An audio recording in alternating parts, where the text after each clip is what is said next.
Bueno, seguimos hablando de la esclerosis múltiple, doctor Rojas. En el bloque anterior estábamos hablando de un promedio entre 2.000, 2.100 afectados en el Perú por esta enfermedad. Pero díganos en qué momento aparece y a qué grupos sociales afecta más la enfermedad. Bueno, en realidad esta enfermedad es más de personas jóvenes, ¿no? Como decíamos, está entre los 20 a 40 años de edad, el grupo mayor de pacientes. Si bien es cierto que también existen niños diagnosticados con la enfermedad, pero la mayoría de personas están entre los 20 a 40 años el tiempo de diagnóstico. Ahora, el problema mayor es que, en cuanto a las estadísticas, es que muchas veces en el Perú se subdiagnosticaba esta enfermedad por el hecho de que no teníamos antiguamente, por ejemplo, resonancia magnética que nos podía ayudar para establecer las lesiones. Entonces, donde hay mayor cantidad de casos, como es obvio, es en las ciudades donde existen resonadores actualmente, ¿no? En el Perú tenemos pues en Lima y en algunas principales ciudades del país, pero lamentablemente no en todo el país. A todo el mundo, claro. Y como esta enfermedad es muy difícil de diagnosticar, puesto que tiene que reunir varios criterios clínicos y diagnósticos, requiere pues una ayuda, sobre todo de un buen resonador que nos ayude a determinar las lesiones que hay en el cerebro y en la médula. Ahora, estadísticamente ataca más a hombres que a mujeres. ¿Cuál es la tendencia? Generalmente más en mujeres que en hombres. Como la mayoría de enfermedades autoinmunes, más es en mujeres que en hombres, ¿no? Ya. Doctor Rosales, ¿nos puede entonces ahora sí describir realmente los síntomas o cómo yo empiezo a darme cuenta que puedo tener una esclerosis múltiple? Claro. Esta enfermedad afecta básicamente al sistema nervioso central, vale decir el cerebro y la médula. Entonces, todas las lesiones que hay en el cerebro o en la médula van a dar sintomatología de acuerdo a dónde está localizada su lesión. Si es que la lesión se localiza en el área motora, el paciente va a tener un déficit motor. Si se localiza la lesión en el área sensorial, igualmente. O si se localiza en el cerebelo, va a haber inestabilidad, lo que ya llamamos ataxia, o sea, incoordinación para la marcha. Igual puede haber una lesión en el nervio óptico, entonces habrá una disminución de la visión o una amaurosis o una ceguera, digamos, de la parte ocular. O si hay lesiones en la médula, darán también una serie de síntomas en relación a la médula. Entonces, hay muchísimos síntomas neurológicos, hay una polisintomatología que que muchas veces al inicio, como dijo Edgar, no es muy fácil hacer el diagnóstico.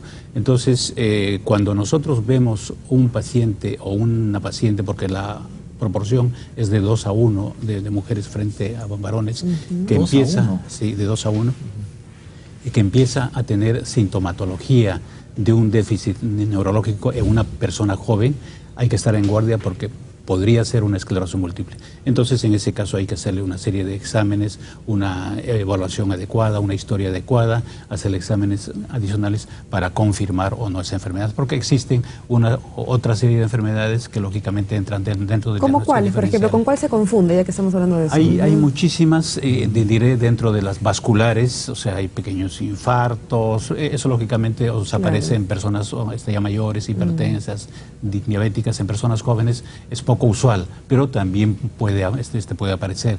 Hay cuadros infecciosos, como la sífilis, un montón de enfermedades infecciosas, enfermedades Schilder, enfermedades virales, Guillain-Barré, ¿cómo se llama este? Hay varias, la de Schilder, la de Marburg, etcétera, que dan síntomas o lesiones en el cerebro y pueden dar sintomatología, ¿no?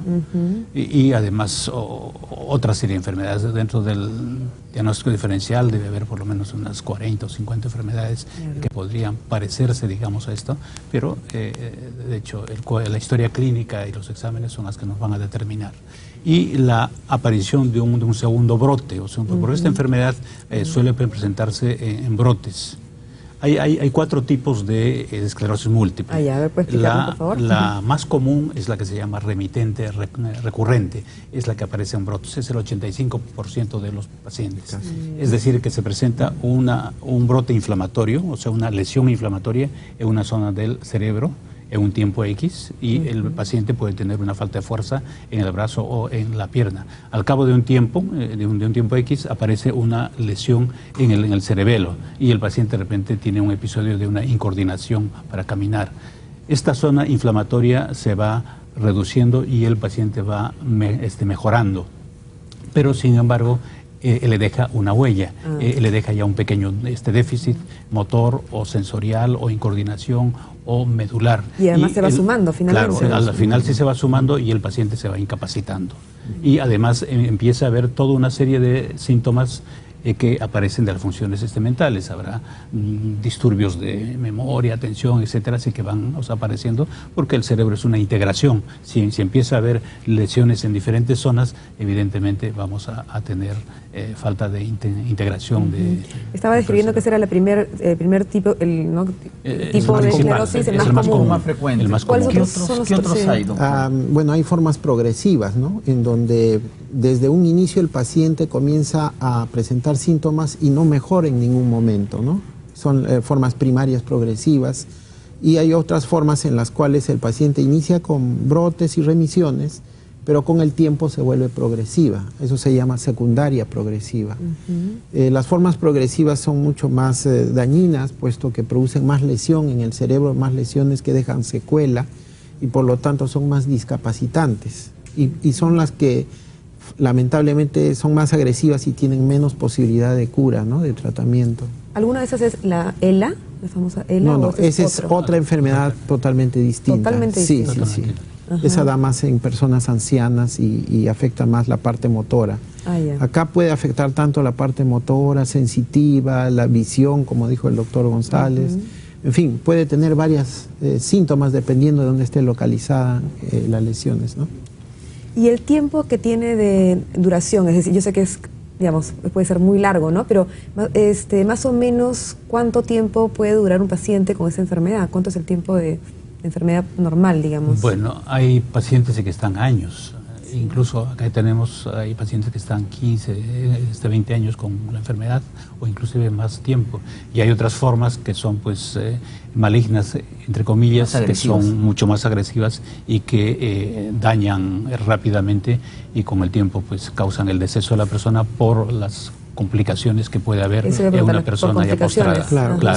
Si uno siguiera la historia natural de la enfermedad, podría ver de que una persona que no recibe ningún tipo de tratamiento se va a ir discapacitando poco a poco, ¿no? Va a ir limitando sus funciones y va a llegar un momento en que va a terminar en una silla de ruedas y probablemente con múltiples lesiones en el cerebro y en la médula, ¿no? Y el tiempo para llegar, por ejemplo, a una silla de ruedas es muy variable, depende mucho de cada individuo, de cada situación. Sí, depende del individuo, depende de la agresividad de la enfermedad y sobre todo el estado inmune del paciente, ¿no? Y el tratamiento, por último. Y también, claro, de los tratamientos ahorita que existen para tratar de modificar la enfermedad, ¿no? El curso de la enfermedad. Y para ilustrar a nuestros televidentes, ¿cuál es la razón por la que esta enfermedad ataca más a mujeres que a hombres?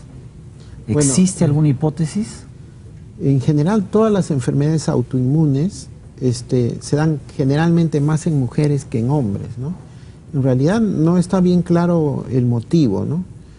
Se dice que la mujer tiene un sistema de defensa mucho más, ¿cómo se puede decir? Más sólido. Más sólido que el hombre. Sin embargo, lo que es que en esta enfermedad como que el sistema inmunológico confunde al enemigo, ¿no? En vez de atacar al germen o al agente extraño que está viniendo, ataca al organismo, ¿no?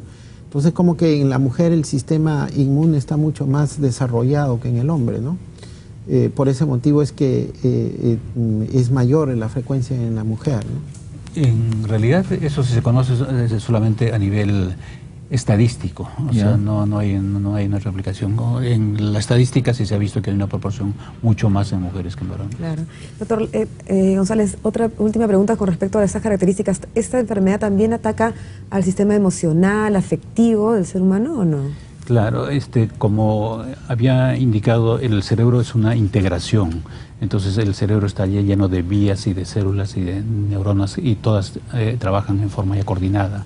si es que hay lesiones en diferentes zonas, con el tiempo causan disturbios de las funciones mentales superiores, de la atención, de la memoria, de un montón Claro, pero de me estos. refiero a la parte afectiva, la parte, por ejemplo, si podemos ver a alguien que sea como se Así es. desafectivice, por ejemplo. Claro, ¿no? lo que pasa de que hay zonas como las zonas del hipocampo, y hay unas zonas que se llama de la sustancia reticular, o sea, en la parte del tronco encefálico, cuando se dañan, empieza a haber una serie de síntomas raros, en el sentido de que puede haber llantos inmotivados, risas inmotivadas, o sea, una serie de cambios de carácter en la persona. Por otro lado, dentro de los estudios, hay un estudio que se llama el estudio Siena, se ve de que en los pacientes estos, cada año suelen tener una atrofia cerebral de 0.5 a 2%. Si una persona empieza a los 20 años, a los 40 años, pues va a tener un 40% de su cerebro atrofiado. Eso evidentemente va a implicar una serie de cambios emocionales, mentales, etcétera, ¿no? ¿Quería agregar algo o no? Sí, bueno, en realidad muchos de los pacientes con esclerosis múltiple sufren de depresión también. Sufren alteraciones Lo entiendo emocionales perfectamente. y también sufren de un deterioro cognitivo, es decir, problemas de procesamiento de la información, comienzan a olvidarse de las cosas, su respuesta es mucho más lenta frente a cualquier actividad mental que tengan, ¿no? Y el mismo paciente se da cuenta de eso, ¿no? Claro, sí, estamos muy fuerte. Bueno, con este tema vamos a irnos a un pequeño corte y regresamos.